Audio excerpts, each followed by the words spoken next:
So that's exactly the kind of premise behind this. Yeah?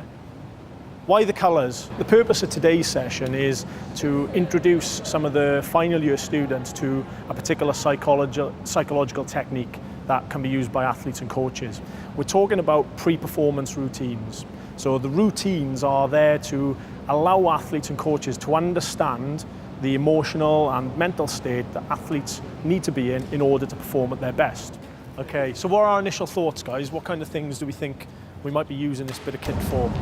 We're doing applied sports psychology, and we basically learn how to be a practitioner and helping clients, i.e. athletes, sort out themselves mentally and prepare themselves for sport and everything. And today we're going through performance routines where the athlete will go through either pre, during or post-performance routines where they'll get in a mental state and they'll get ready to perform the skill. So think about how you might use some of this kit in order to develop something like that. You're definitely on the right lines. Keywords, images, all of those can be used and utilised with this bit of kit. My group, we've decided to do a penalty shootout. So, you just go through the different zones and get into different mental states. So you go from the mental state of relaxation just before you take the penalty kick, when you've realised you have to take it, to the end, which is where you've actually taken the penalty kick, and then you can focus out, you can calm down, feel good about hopefully what you've done. So what's the technique, the specific name for the technique you've just described? Pre-performance routine. Great.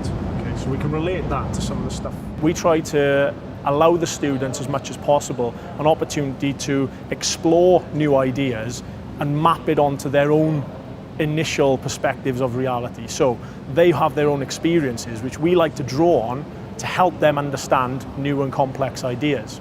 So the kind of session we've got here today starts with the students exploring something that's new and unfamiliar, and then asking them to think of ways in which it could be used. Now, the good thing about this is, without me having told them what the specifics of the session are all about, they can have some prompts which allows them to explore it and identify it without anything more than, have a think about this, here's what you might want to kind of use it for. That all comes from the students. So what we're encouraging the students to do is become independent learners, people who can problem solve, and that's something we try to do in a range of innovative ways. This is just one example. So this kind of approach, this learning activity, is very representative of the way we view education here